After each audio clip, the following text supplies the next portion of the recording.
Hi everyone, स्वागत है आपका फिर से एक नए वीडियो में। दोस्तों इस वीडियो में हम रिव्यू करेंगे एसपीएफसी फाइनेंस लिमिटेड के आईपीओ का, जो कि दोस्तों 3 अगस्त से 7 अगस्त के बीच ओपन रहेगा। तो इस बीच दोस्तों आप इस आईपीओ में अप्लाई कर सकते हैं। तो इस आईपीओ के बारे में कंप्लीट डिटेल में जानेंगे कि ये कंपनी क्या काम करती है, कंपनी का बिजनेस क्या है। उसके बाद दोस्तों इस कंपनी के फाइनेंशियल्स और फंडामेंटल्स देखेंगे, जिससे हमें पता चलेगा कि कंपनी लॉन्ग टर्म में किस प्रकार का परफॉर्मेंस करने वाली है, कंपनी जिस वैल्यूएशन पर आ रही है वो सही वैल्यूएशन है या नहीं, कंपनी में हम लॉन्ग टर्म के लिए इन्वेस्टमेंट कर सकते हैं या नहीं कर सकते। तो वो दोस्तों हमें फाइनेंशियल्स और फंडामेंटल्स देखने से ही पता चलेगा। उसके बाद दोस्तों हम इस आईपीओ का ग्रे मार्केट प्रीमियम देखेंगे, जिससे हमें पता चलेगा कि इस आईपीओ में हमें कितना लिस्टिंग गेन देखने को मिल सकता है, इस आईपीओ की ग्रे मार्केट में डिमांड कैसी है। और इसके बाद दोस्तों इस आईपीओ की इंपॉर्टेंट डिटेल्स देखेंगे और अंत में हम बात करेंगे कि इस आईपीओ में हमें अप्लाई करना है या नहीं करना। तो कंप्लीट डिटेल में इस आईपीओ के बारे में बात करने वाले हैं। वीडियो को अंत तक जरूर देखिएगा। इस वीडियो को देखने के बाद दोस्तों आपके इस आईपीओ से रिलेटेड सारे डाउट क्लियर हो जाएंगे। तो चलिए दोस्तों शुरू करते हैं वीडियो को। और सबसे पहले हम बात करते हैं इस कंपनी के बिजनेस के बारे में कि कंपनी काम क्या करती है। तो यहाँ पर दोस्तों कंपनी एक एनबीएफसी कंपनी है, यानी नॉन बैंकिंग फाइनेंस कंपनी है, जो कि दोस्तों अलग अलग सेक्टर्स को लोन प्रोवाइड करती है। और दोस्तों आपको पता होगा कि जो एनबीएफसी कंपनियां होती है वो केवल लोन प्रोवाइड करती है, बैंक्स की तरह डिपॉजिट नहीं लेती। तो यहाँ पर दोस्तों एनबीएफसी कंपनीज का जो मेन वर्क होता है वो लोन देने का होता है, अलग अलग सेक्टर को ये लोन देते हैं। तो इस प्रकार दोस्तों कंपनी का जो मेन वर्क है वो लोन देने का है। अब हम दोस्तों क्विकली इस आईपीओ की डिटेल्स देख लेते हैं। तो यहाँ पर दोस्तों ये आईपीओ 3 अगस्त से 7 अगस्त के बीच ओपन रहेगा। इस आईपीओ का प्राइस बैंड 54 रुपए से 57 रुपए पर शेयर है। और इस आईपीओ में दोस्तों लॉट साइज आपको 260 शेयर्स का देखने को मिलेगा, यानी 260 शेयर्स का देखने को मिलेगा। और इस आईपीओ का टोटल इश्यू साइज 1025 करोड़ रुपए है। और इसमें से दोस्तों हमें 600 करोड़ रुपए का प्रेस इश्यू देखने को मिलेगा और 425 करोड़ रुपए का ओपर फॉर सेल देखने को मिलेगा। इस आईपीओ की लिस्टिंग बीएसई और एनएसई पर होने वाली है। इस आईपीओ का अलॉटमेंट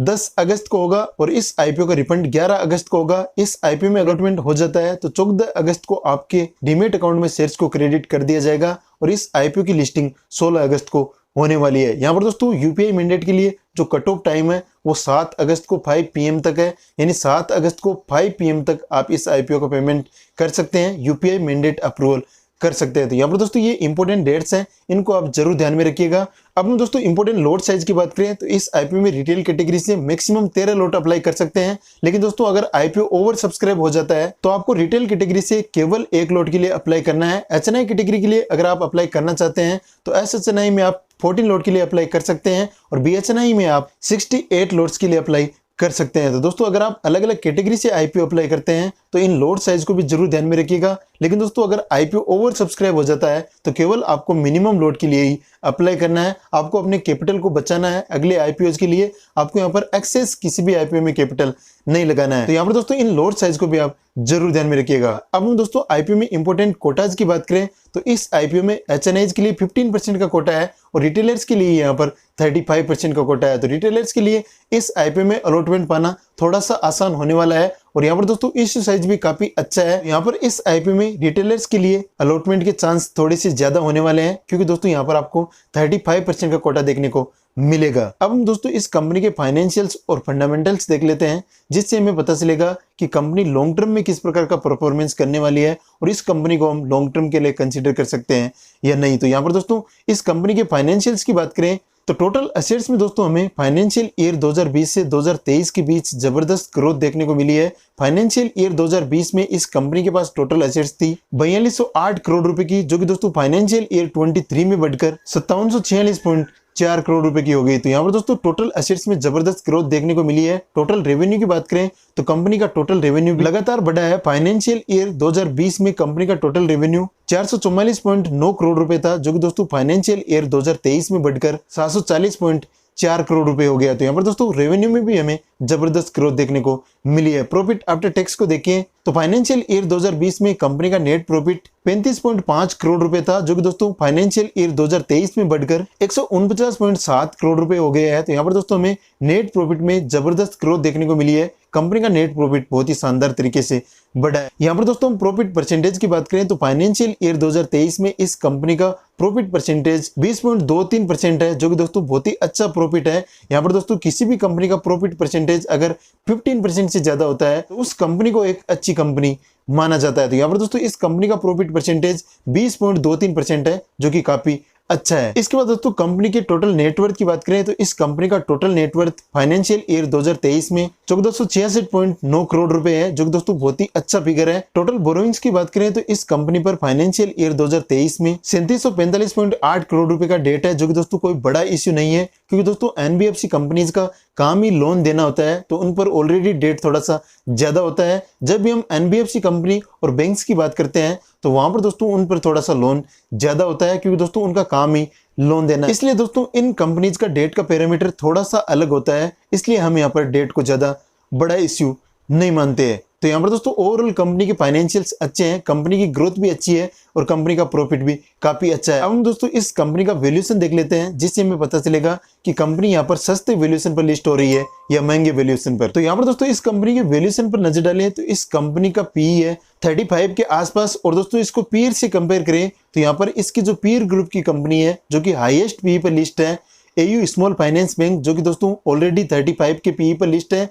और यहाँ पर दोस्तों लोवेस्ट पीई पर लिस्ट कंपनी की बात करें तो लोवेस्ट पीई पर लिस्ट कंपनी है एप्टस वैल्यू हाउसिंग फाइनेंस, जो कि दोस्तों 25 के पीई पर लिस्ट है। तो यहाँ पर दोस्तों ये दो कंपनी है जो कि हाईएस्ट और लोवेस्ट पीई पर लिस्ट कंपनी है। तो दोस्तों कंक्लूजन की बात करें तो यहाँ पर ये आईपीओ ओवर प्राइस्ड है, यानी इस आईपीओ का जो वैल्यूएशन है वो कहीं ना कहीं ज्यादा लग रहा है। यहाँ पर ये company AU small finance bank limited के बराबर पीई पर लिस्ट होने जा रही है, जो कि दोस्तों ऑलरेडी सेटल्ड कंपनी है। तो यहाँ पर ये कहीं ना कहीं आईपीओ महंगे वैल्यूएशन पर आ रहा है, थोड़ी सी इस आईपीओ की प्राइस ज्यादा रखी गई है। इसके अलावा दोस्तों आरओई की बात करें तो इस कंपनी का आरओई 9.93% है, जो कि दोस्तों एयू स्मॉल फाइनेंस बैंक के कंपैरिजन में कम है। एयू स्मॉल फाइनेंस बैंक का आरओई 13% के आसपास है, तो उससे कंपेयर करें तो यहाँ पर दोस्तों इस कंपनी के कंपैरिजन में इसका आरओई काफी कम है, क्योंकि दोस्तों उस कंपनी के बराबर पीई पर यह कंपनी लिस्ट होने जा रही है, इसलिए दोस्तों हम इसके आरओई को कंपेयर कर रहे हैं। रिटर्न ऑन नेटवर्थ की बात करें तो इस कंपनी का रिटर्न ऑन नेटवर्थ 9.93% है, जो कि दोस्तों आरओई के बराबर है।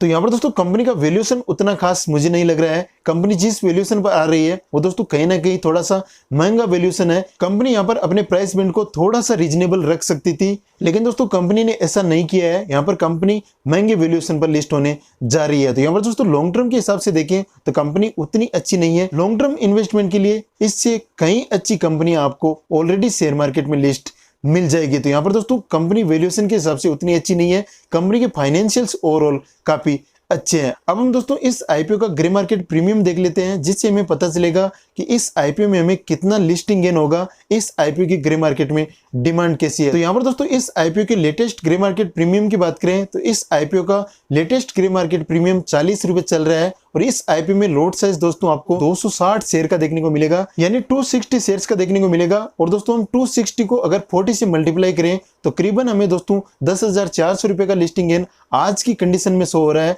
तो यहाँ पर दोस्तों लिस्टिंग गेन के पॉइंट ऑफ व्यू से आईपीओ बहुत ही अच्छा है। परसेंटेज में बात करें तो 70% से ऊपर का लिस्टिंग गेन आज की कंडीशन में शो हो रहा है। तो यहाँ पर दोस्तों लिस्टिंग गेन के पॉइंट ऑफ व्यू से आईपीओ बहुत ही अच्छा जाने वाला है। लिस्टिंग गेन के हिसाब से इस आईपीओ में अप्लाई किया जा सकता है। अब हम दोस्तों बात करते हैं इस आईपीओ में हमें अप्लाई करना है या नहीं करना है। तो यहाँ पर दोस्तों हमने इस कंपनी के फाइनेंशियल्स और फंडामेंटल्स भी देख लिए हैं। कंपनी कहीं ना कहीं ओवर वैल्यूड है, यानी कंपनी ने अपना जो प्राइस बैंड लॉन्च किया है वो दोस्तों कहीं ना कहीं ओवर प्राइस्ड है। कंपनी जिस वैल्यूएशन पर आ रही है वो दोस्तों पीयर्स के कंपैरिजन में थोड़ा सा ज्यादा है। तो लॉन्ग टर्म के हिसाब से दोस्तों इस कंपनी को हम कंसीडर नहीं कर सकते, लेकिन लिस्टिंग गेन के हिसाब से इस कंपनी को हम कंसीडर कर सकते हैं। तो यहाँ पर दोस्तों लिस्टिंग गेन के पॉइंट ऑफ व्यू से इस आईपीओ में हम अप्लाई कर सकते हैं। इस आईपीओ में हमें बहुत ही अच्छा लिस्टिंग गेन देखने को मिलेगा। तो इस प्रकार दोस्तों इस वीडियो में इतना ही। अगर आपको ये वीडियो पसंद आए तो वीडियो को लाइक करें, चैनल पर आप नए हैं तो चैनल को सब्सक्राइब करने के साथ साथ बेल नोटिफिकेशन को भी ऑन करें, ताकि जैसे ही कोई वीडियो अपलोड हो तो उसका नोटिफिकेशन आपको मिल जाए। चलिए मिलते हैं आपसे अगले वीडियो में, तब तक के लिए जय हिंद, कीप लर्निंग।